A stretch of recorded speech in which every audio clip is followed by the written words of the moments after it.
The following program is rated TV MALV. It contains strong language, violence, and nudity. It is intended only for mature audiences. Previously on X-Men. I don't know why you're doing this to me. I ain't done nothing. You had sex with Willa Maston. Ain't nothing wrong with that. She's 18 and legal. She's retarded.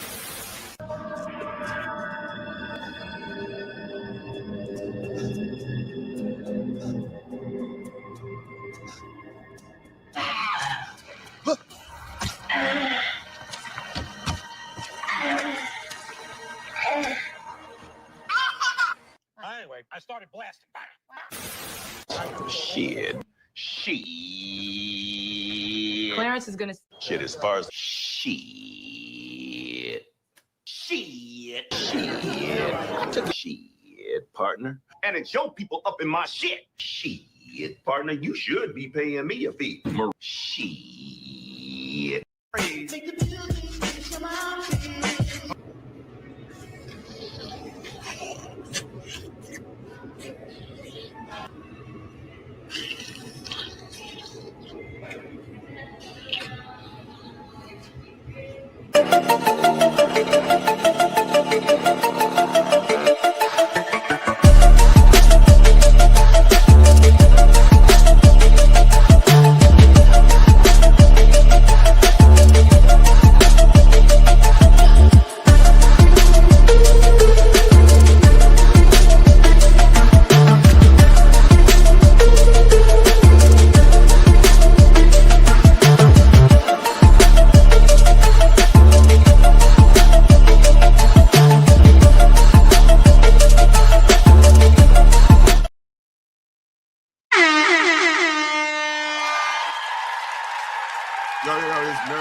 Episode 41. Now more to episode 50. Today is March 4th, 2026. We're in the midst of a war. It's a little bit about what my thumbnail is about. I'm gonna go through a couple games that kind of predicted the future, and we go from there. We got new trailers. Got 2 new trailers. And some more things. Resident Evil Requiem, I can't say that right. Sold over 5 million copies. It just came out last week. So that's it's breaking record for a weekend. Yeah, actually, it came out last weekend. So it's just now about to hit. What up? It's just now about to hit you know what I'm saying? A week. And they already got 5 million. I just was watching my homie play it a while ago, man. I'm probably gonna end up getting it, man. I don't have time to really do a live stream. How y'all doing? Please press the like button when y'all come in. Y'all know the deal. Like, share, subscribe. You know, I do this every night, but like this particular show is on Wednesday nights. So I'm doing pretty good, man. I'm doing pretty good. So back of this Resident Evil, man, like this might be game of the year, real talk. Unless GTA 6 actually come out this year, this game, like, man, it's intense. I played a little bit, but I need to I played a little bit over my homie house, but like I watched them do a little stream on it. Yeah, it's a good game. They did a good job on it. You could just tell because like right now, 5 million in within a week. So it might shout this 16 million mark. It might shout at that, man. I'm not gonna lie to y'all. You might be because like right now we don't have a single player game of this quality right now. So basically, it is well established that Resident Evil 9, I'm just gonna say Requiem, is a smash hit on a scale that the franchise has rarely seen, it if ever. But now we have more data to spell out, so they basically gonna break down the data of all this. Yeah, it's probably hit close to 20 million. because the word of mouth on this game is crazy.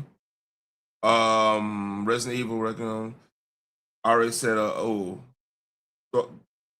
344,000 concurrent players. I think that's on Steam, yeah. And now it has a second one, a 9.5 Metacritic. Ooh, yeah, that's good. One of the highest of all time, tied with last year Expedition 33, which was a great game too. Which won Game of the Year across outlets. There is a little particularly close to that 9.5 score. Even for almost every classic game you could think of, series, go look up. Yeah.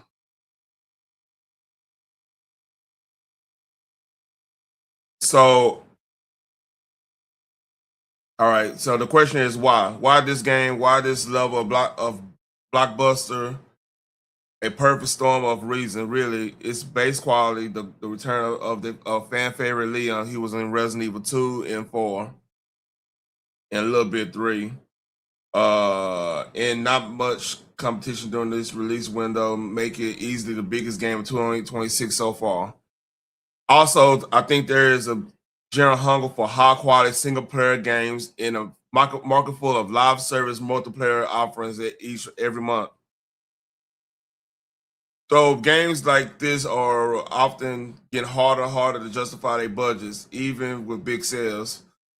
But this big, yeah. So a couple gaming buddies I have, man, like I got some friends that's in the development community, and like one of my biggest gripes with, because it seems like every game want to be their version of Fortnite with the live service. So for the layman term, live service games is basically like you buy like a multiplayer game.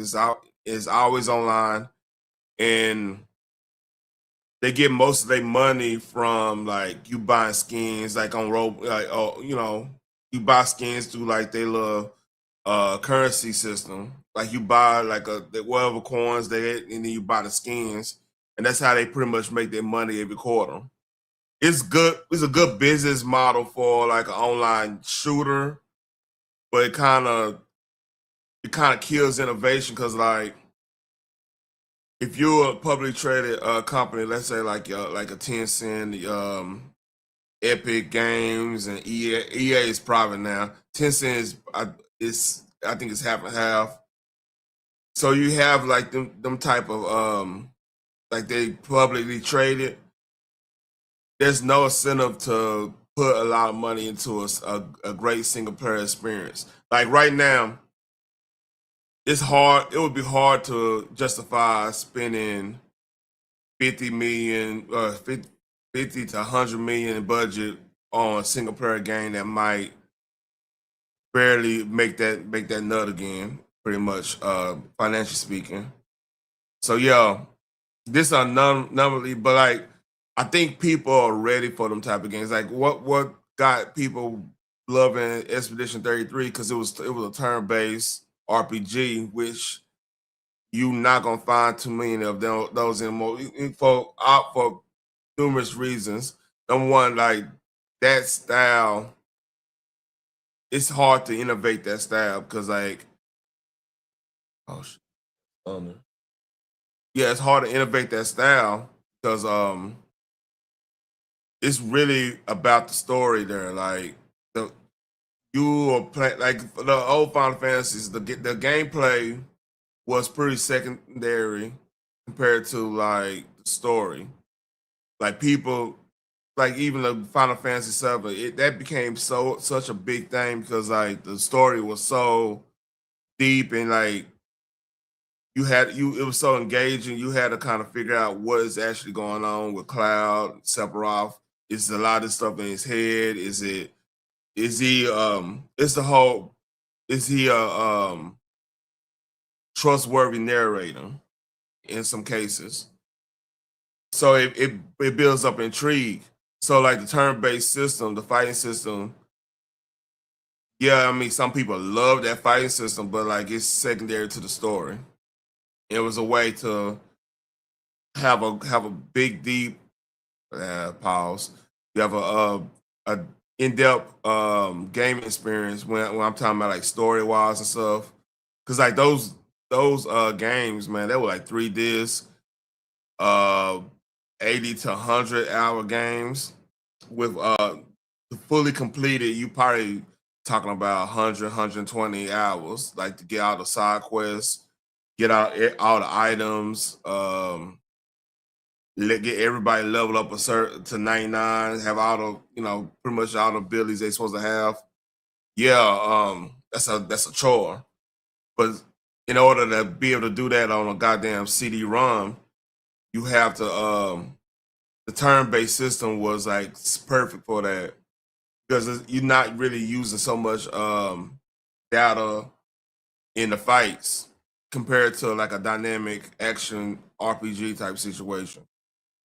But what changed it is the advent of bigger disc sizes, like the Blu-ray disc, like the Blu-ray, like a regular CD could hold probably the early CDs probably hold what 700 megabytes, if that. But like then you got the DVD, and DVD was like 2 to 10, give or take. But the Blu-rays were shit, man. You could burn Blu-ray. You could have a Blu-ray movie because it was out on compressed and everything. You got a Blu-ray movie for like 70 to 100 gigs on one disc, and I don't. Let's not even get into 4K stuff. So yeah,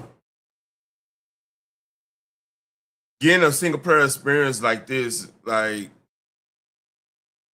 is what the game need. Like we need variety. Because one thing you could say about like, and we've been in these spurts of like think about like the arcade, the whole arcade years. I want to say from '88 to shit, probably like 2003 to the advent of like mobile gaming and the advent of online shooters and stuff becoming the mainstream. So that pretty much killed like the arcade. If you think about it, like arcade's just now coming back because of the nostalgia factor. Now you have places like Cidercade here. There's a place in I forgot that place in Louisville that's got like 300 arcades rigs there and everything. But yeah, it's missing. Like this type of game is missing. An in-depth game that's story-based.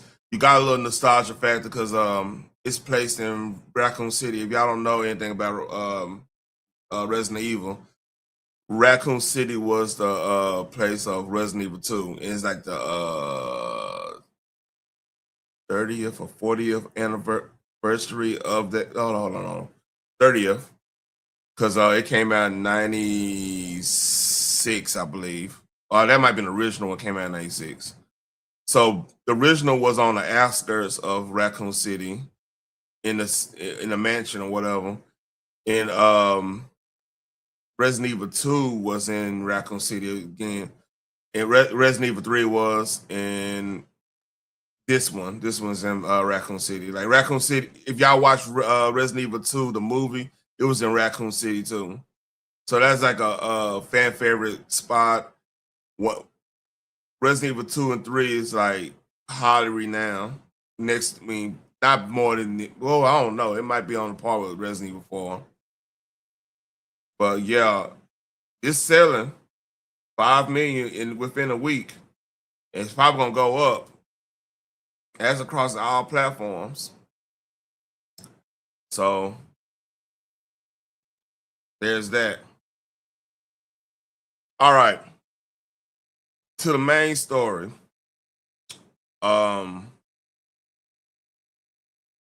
Video games actually predicted some things, some of the situations going on right now. So if you don't know, like Battlefield 3 is renowned for this. Battlefield 3 predicted the whole Ukraine situation and it predicted this. Did Kang Battlefield says we're 3 special predicted the today. future? We're not on station for some Whiskey Delta ground support. Dask is going to fill us in airborne. Whiskey did. Oh yeah, Whiskey Delta Gan support. That's But funny. we are flying a strike mission over Tehran. Last night, on the President's orders, U.S. Central Command, under the command of General Eric Kurilla, executed Operation Midnight Hammer, a deliberate and precise strike against 3 Iranian nuclear facilities. Shame. You come to our country to murder us, yet we are the terrorists when we try to protect our nation and our people. This is the price you pay.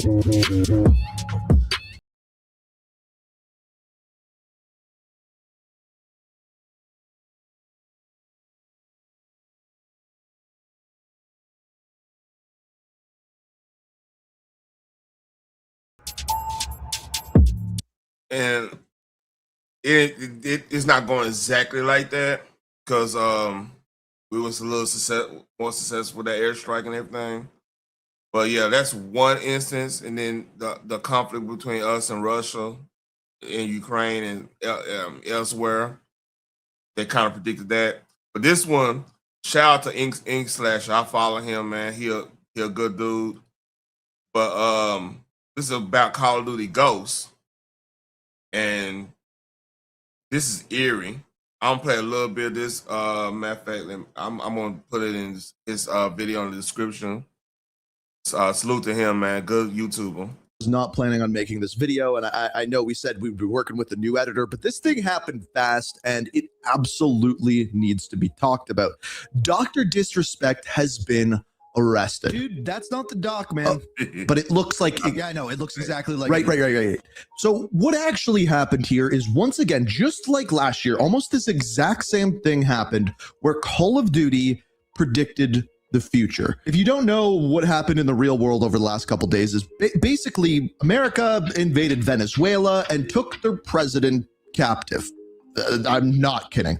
Now, the crazy part about this is this happened in Call of Duty, and Call of Duty called it years ago. But this isn't the first time that Call of Duty has predicted things right. This happened almost exactly 1 year ago, and I made a video on it. So here's what happened. So last year was 2025. It just so happened that Welcome to Top Heroes.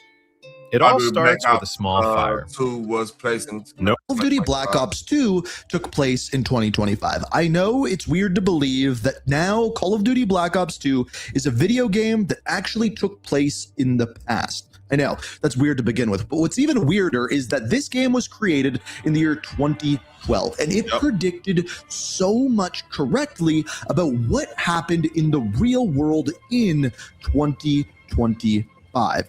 First things first, this is what happened last year in the real world. Halting the export of those valuable rare earths, which are critical for so many U.S. high-tech industries. So essentially, China owns the rights to all of these rare earths that are used for computer chips and things along those lines. And because they halted the export of them, the USA responded and in turn increased tariffs. That's essentially the story of what happened in 2025. Well, this is the story of what happened in Black Ops 2. Give me your phone.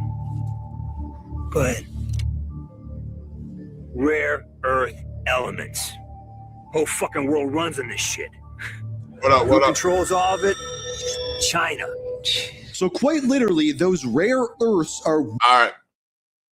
And that goes on part of our foreign policy right now. Like Trump talking about Greenland, taking over, pretty much taking over Venezuela, on the verge of taking over Iran, controlling the Panama Canal again. This all this maneuver is to wrangle in China,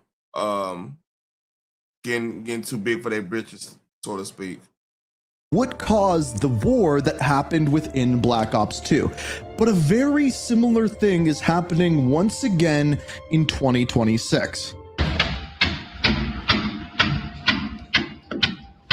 So that is Caracas, Venezuela in the real world. You got the streets hot, by the way, man. Hey.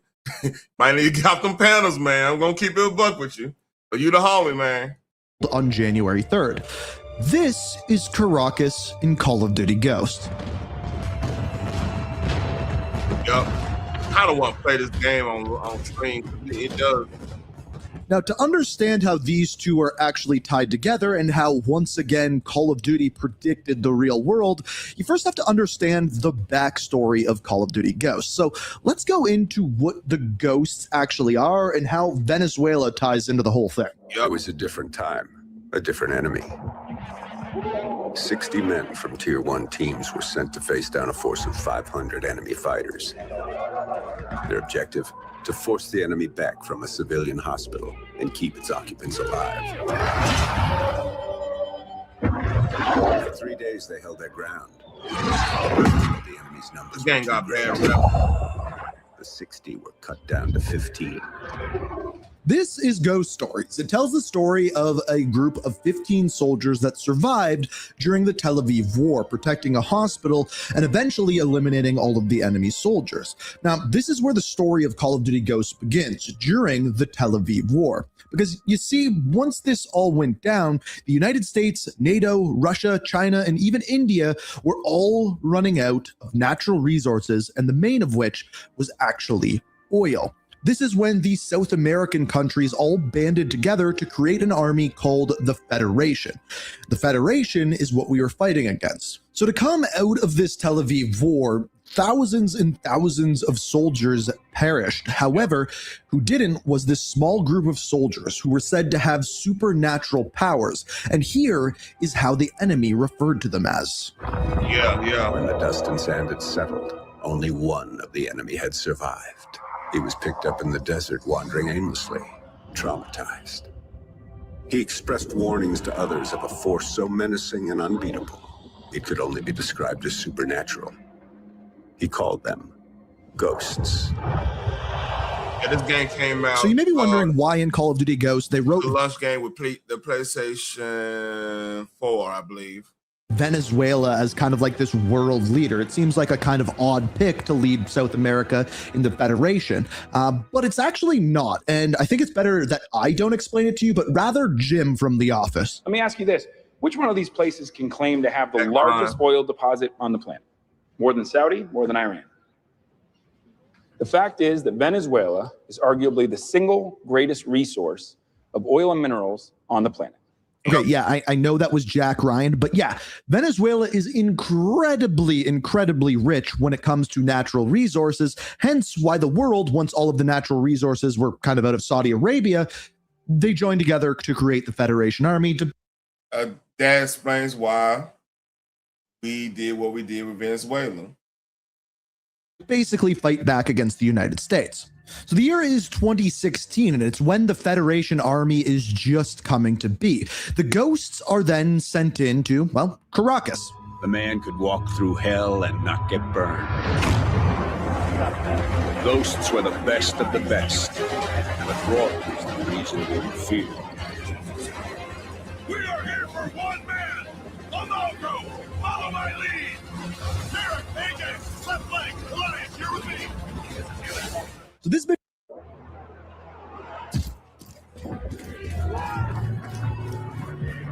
mission actually takes place in 2016, not when the rest of the game takes place. And we'll get to that in a minute. But our characters, the Ghosts, including Rourke, who we'll get to in a second, get sent in to Venezuela to take out the leader of the Federation Army, the general by the name of Diego Almagro. Probably saying his name wrong, but they're sent into the capital, Caracas, to go hunt him down and either capture him or kill him. And by the very end of the mission, this is what takes place.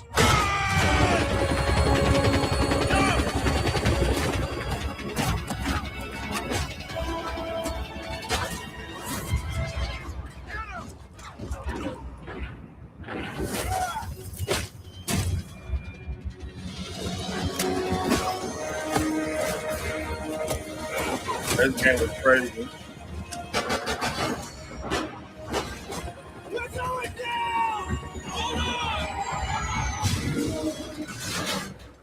So the leader of the Federation army is killed by the ghosts, but all the while they were going about this mission, the city becomes flooded. And when it does, not just the general is killed, but also Rourke falls and ends up falling into the water. And when he does, he is taken in by the Venezuelans, tortured, and turned from a ghost into a ghost killer. That's essentially the premise of Call of Duty Ghosts. But let's compare this to what's happening in the real world. So in the real world, what has happened, at least so far, is America has gone in and raided Venezuela, specifically Caracas.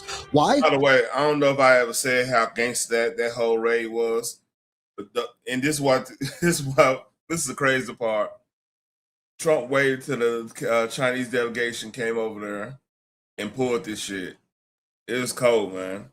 Well, let's ask Jim once again. The fact is that Venezuela is arguably the single greatest resource of oil and minerals on the planet. As we mentioned in Call of Duty Ghosts, this is why the Federation Army was formed. Now, in Call of Duty Ghosts, you go in and take out the leader of the Federation Army. Now, in the real world, this army is called the National Bolivian Armed Forces of Venezuela, and the leader of that is Maduro. So, in the real world, we didn't go in and kill him like in Call of Duty Ghosts, but rather ended up capturing him. So then when we fast forward, if you didn't know, Call of Duty Ghosts actually takes place not in 2026, but rather 2027 and into 2028. And in fact, that's when we see the newer generation of Ghosts once again go back into Caracas. But this time, it is a built up beautiful city because of the natural resources and because of the Federation. So the Federation uses this money from the natural resources to completely rebuild up Venezuela from the ground up, essentially making it a much nicer place than it is before. Well, guess what Donald Trump said that he wanted to do? We're going to have our very large United States oil companies, the biggest anywhere in the world, go in, spend billions of dollars, fix the badly broken infrastructure, the oil infrastructure. It's crazy. And start making money for the country. So in other words, the United States of America, or specifically Donald Trump, is trying to build up Venezuela in the same way that the and a lot of expats gonna be living over there, like a lot of your vets and stuff. It's like shit, they all going to Colombia and partying everything up anyway. And passport bros, they're gonna be hitting that up like crazy. Federation Army did.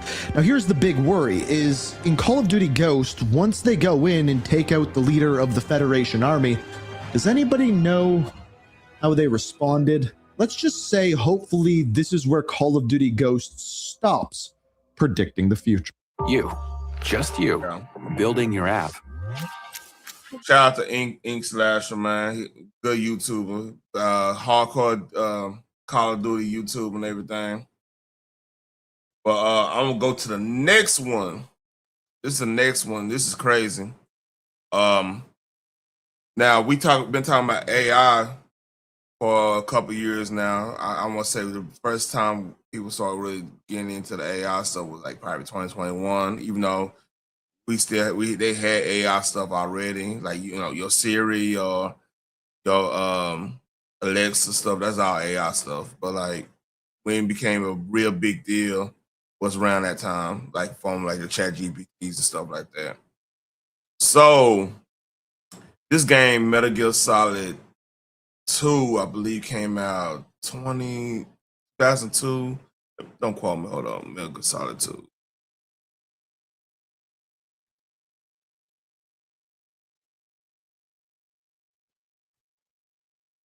$2001. Yeah, it came right November 2001, Veterans Day. So here we go. Hold on, I didn't mean to do that. So will we. Cut the crap! If you're immortal, why would you take away individual freedoms and censor the net? We succeeded in digitizing life itself. But there are things not covered by genetic information. What do you mean? Human memories. When this scene, I remember me, my brother, he had this game. He had this game on, this was on PlayStation 2. And we were listening, I was watching playing it, and this scene came up, and we just like, what the fuck is this? Because this This diatribe was like a good 10-minute diatribe of things that now we living in. Like, you have to think about 2001, how the internet was in 2001. Like matter of fact, even when 9/11 happened, I never forget this. This is my 9/11 story. So I was in computer class when the first planes hit. So everybody thought it was like a accident or whatever. I think I told this story before, but I'm gonna say it again just for context. So it was on Tuesday morning because like we had just saw Monday Night Football and everything. We was on like the instant messenger. Like we had like on the junior and seniors had their own, because I was a junior at the time. We had our own like chat room thing. Yeah. So we was over here just, chatting up, talking about like the weekend and shit, getting things lined up for the next weekend, because we, upperclassmen and shit, right? So yeah, we found out then the second plane hit. So pretty much on that day, I spent so much time on chat rooms from AOL back in the gap, because like AOL was it was in a heyday. 2000. That's right before MySpace came in, and I think Friendster was still alive, but like nobody really fucked with Friendster unless you was like older and stuff. But like everybody fucked the Yahoo chat and AOL Instant Messenger at the time. So yeah, like, and the internet back then was Wild Wild West. Like you get to say anything. There wasn't no cancel culture. There wasn't no type of censorship type situations. Like it was Wild Wild West. Like you had to really watch out, because there was a lot of times where like you could be, you think you talking to like a person your age. That would be a grown ass woman. That happened a couple times back in the gap. I ain't gonna front with you, you know. But yeah, that it was Wild Wild West then. So hearing all this and stuff, right? During that time, it was pretty much alien towards us. So I'll rewind it. Just put everything in context. A kid in 2021, not 2021, 2001, hearing all this stuff, what they were about to do. Life itself. But there are things not covered by genetic information. What do you mean? Human memories, ideas, culture, history. Genes don't contain any record of human history. Is it something that should not be passed on? Should that information be left at the mercy of nature? We've always kept records of our lives, through words, pictures, symbols, from tablets to books. But not all the information was inherited by later generations. A small percentage of the whole was selected and processed, then passed on. Not unlike genes, really. That's what history is, Jack. But in the current digitized world, trivial information is accumulating every second, preserved in all its triteness, never fading, always accessible. Rumors about petty issues, misinterpretations, slander. All this junk data, preserved in an unfiltered state, growing at an alarming rate. So we talk about like these needless like rumors, beefs, everybody fighting out this stuff. What AI sees in that, like this basic computer, like how AI is basically like a big ass computer.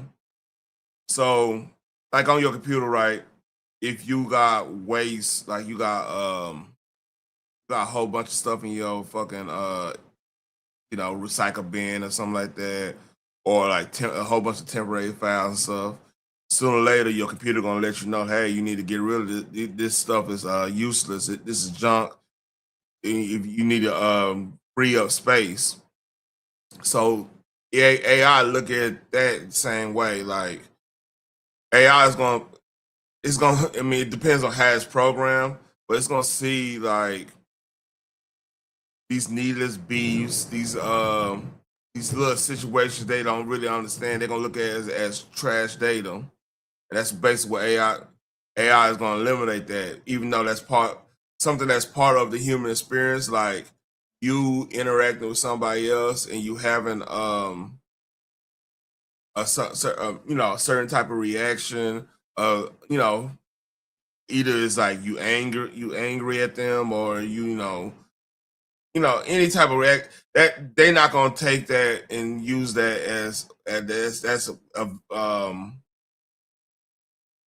that's useful data, I should say. That's why you always gotta have the human experience. Don't rely too much on AI. It will only slow down social progress, reduce the rate of evolution. Right. You seem to think that our plan is one of censorship. Are you telling me it's not? You're being silly. What we propose to do is not to control content, but to create context. Create context? The digital society furthers human flaws and selectively rewards development of convenient half-truths. Just look at the strange juxtapositions of morality around you. Billions spent on new weapons in order to humanely murder other humans. Rights of criminals are given more respect than the privacy of their victims. Although there are people suffering in poverty, huge donations are made to protect endangered species. Everyone grows up being told the same thing. Be nice to other people. But beat out the competition. You're special. Believe in yourself and you will succeed. But it's obvious from the start that only a few can succeed. You exercise your right to freedom, and this is the result. All rhetoric to avoid conflict and protect each other from hurt. The untested truths, spun by different interests, continue to churn and accumulate in the sandbox of political correctness and value systems. Everyone withdraws into their own small gated community, afraid of a larger forum. What's happening now? The whole, hey, let's not deal with the other side. Let's be here in this safe space. Let's deal. I mean, why should we deal with anything that's gonna question what we believe in? If you do question, you sound like this, you sound like that, you sound like a Republican, you sound like a Democrat, you sound like this, you sound like that. I mean, this game is actually predicting a lot of stuff going on now, because now it's not that shared experience like it was. Like, it was a time when I know it sounds like old man talking, but it's a time when, a certain song came out and it hit everywhere. Like, I'm trying to think of just like Not Like Us is probably the last song that I remember that everybody felt some type of way about that song. You know what I mean? It was one of, think about it. Look at the Super Bowl performance, right, of Kendrick Lamar. The crowd, that's a whole corporate scene at the Super Bowl. But they knew the cues of the song, like A minor, the whole nine. They knew the cue. That's a rarity in today's age, because and even with that being said, like, there were people that didn't like the performance because they're not fans of rap. But the thing is that you don't have too many of those songs where it hits on a whole nother level that connects with everybody, and everybody knew what was going on and everything. I mean, here's another instance, like, you got some pop songs, but like a pop song that got sold to it in a way where everybody feel a certain type of way about that song is universally loved. Like, I would say when Prince did Purple Rain in the Rain, I mean, everybody pretty much heard Purple Rain one way or the other, because it transcended a certain genre. It was pretty much like that ballad of the decade in the 80s. One of the ballads of the decade, because that was based off the the movie and everything. So yeah, everybody's in their own little bubble now. Like, it's hard to gain that universally loved situations. They stay inside their little ponds, leaking whatever truth suits them into the growing cesspool of society at large. The different cardinal truths neither clash nor mesh. No one is invalidated, but nobody is right. Not even natural selection can take place here. The world is being engulfed in truth. So basically, translate, because they just saying truths, and this before the whole what's a relative morality or something like that. The morally gray, the hey, this is my truth, this is that, you know. So like they predicting all that. And this is the way the world ends, not with a bang, but a whimper. So yeah. That, and look, it's like 16 minutes. That this been out for years, and like they got a whole bunch of breakdowns of that whole stuff, that the whole how that was predicting everything and put it in perspective. Cause like even I mean that crazy ass Unabomber was actually predicting some of this stuff, man. It's scary. So yeah, that's enough of that. It's probably gonna be a short show. But here's I got some trailers. Hold up. Get to this. Hold up.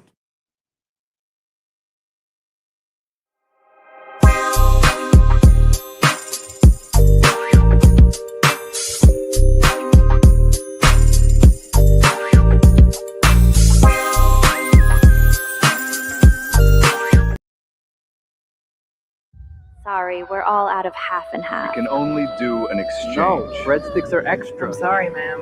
That's our policy.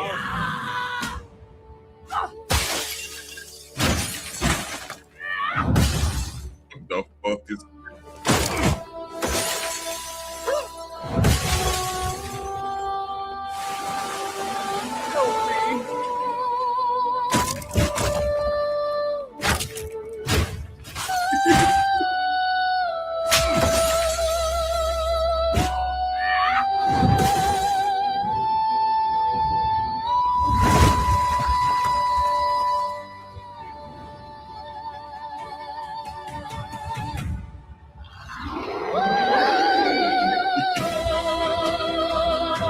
video game, by the way.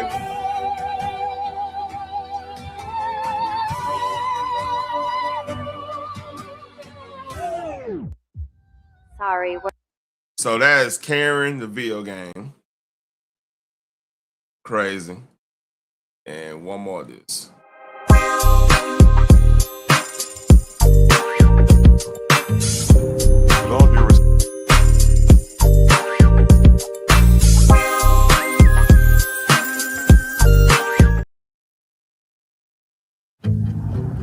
I don't. That's Hal Jordan. That dude name. It's on the tip of my tongue.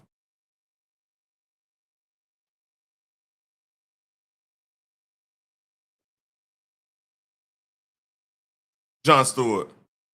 So Jon Stewart ended up being with Hawk Girl and Vixen. Yeah, I don't know why it was on the tip of my tongue, but like, so the person who wrote that and directed it, I believe, is one of the directors of True Detective. They're going with that vibe. I think that's going to actually work slightly. I think right now, everybody's so off on superhero stuff. People might not give it a chance. But I mean, I think there's something to work with there. Now, I've heard rumors that Hal Jordan's gonna die in this. I hope not. I hope those are false, because Hal Jordan is like, everybody love Hal Jordan. Them two are probably the most popular Green Lanterns.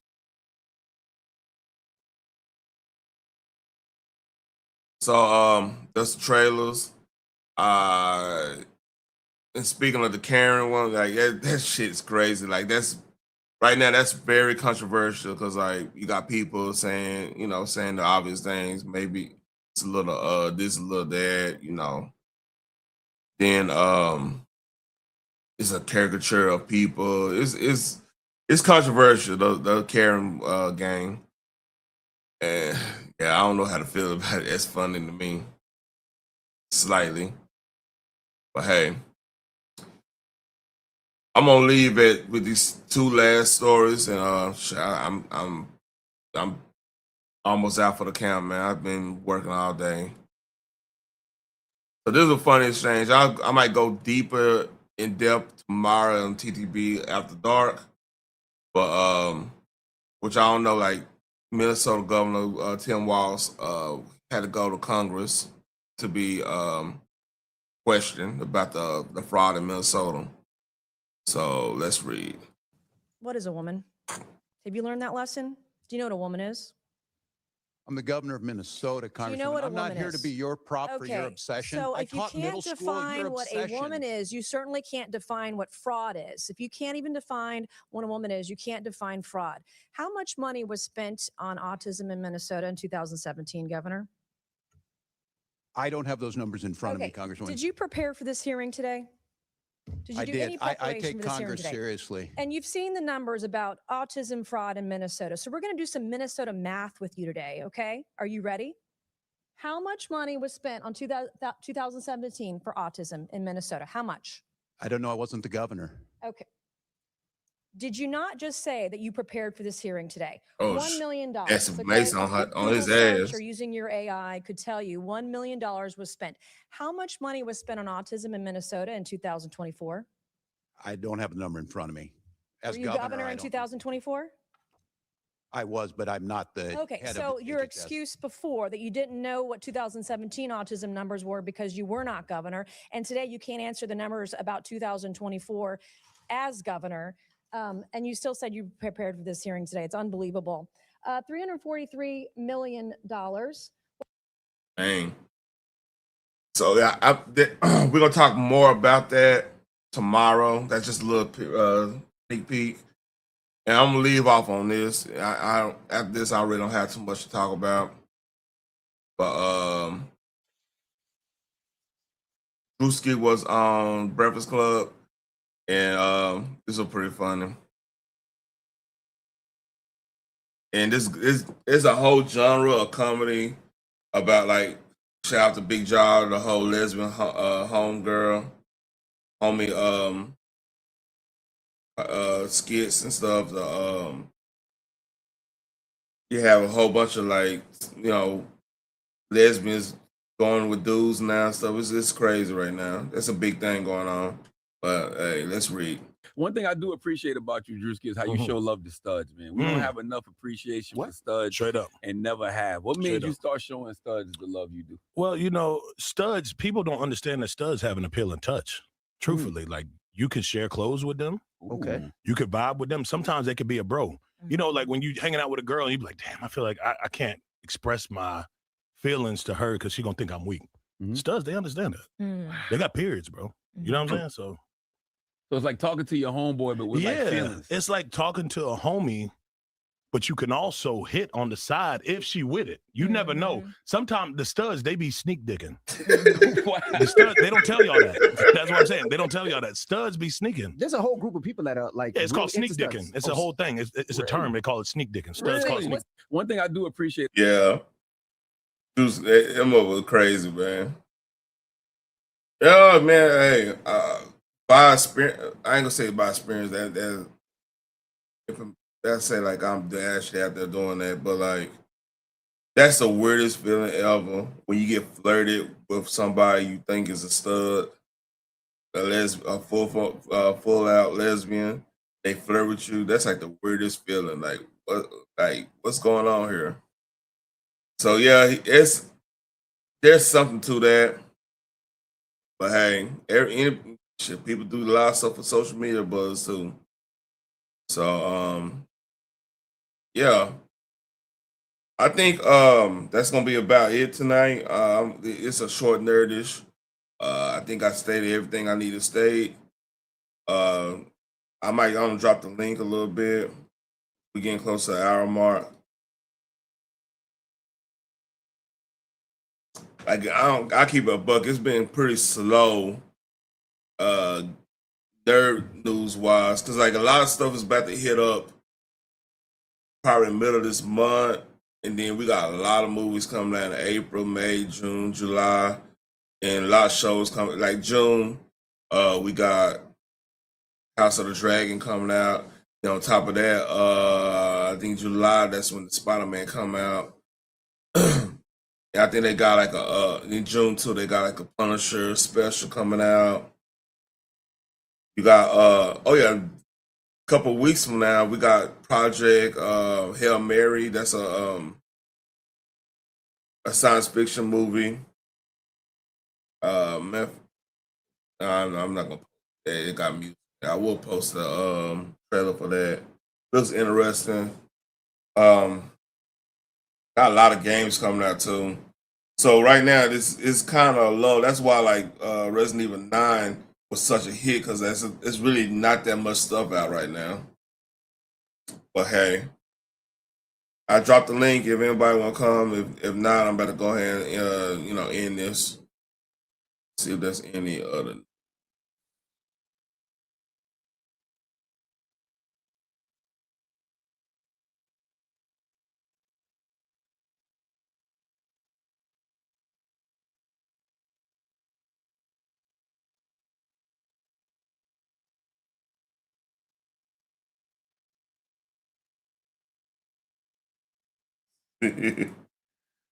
Yeah, I gotta do some sports stuff on my sports channel. It's almost free agency too.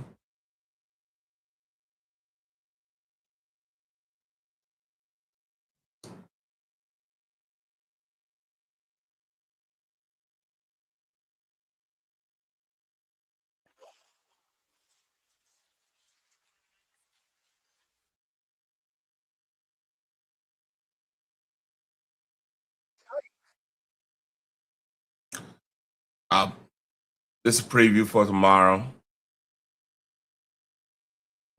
On the strait.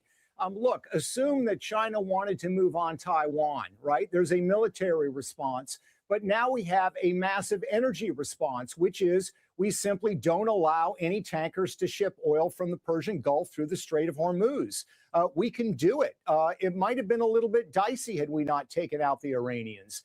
That's roughly half of their oil. 40 to 50% of their oil is now suddenly not available. Oh, I said that for tomorrow.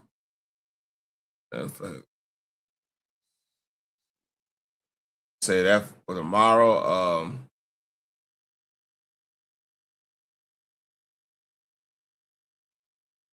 Hey, like, share, and subscribe, and appreciate anybody coming up and everything. It's gonna be a short one. It's storming outside. That's the reason I'm ending it before like lights go out and everything.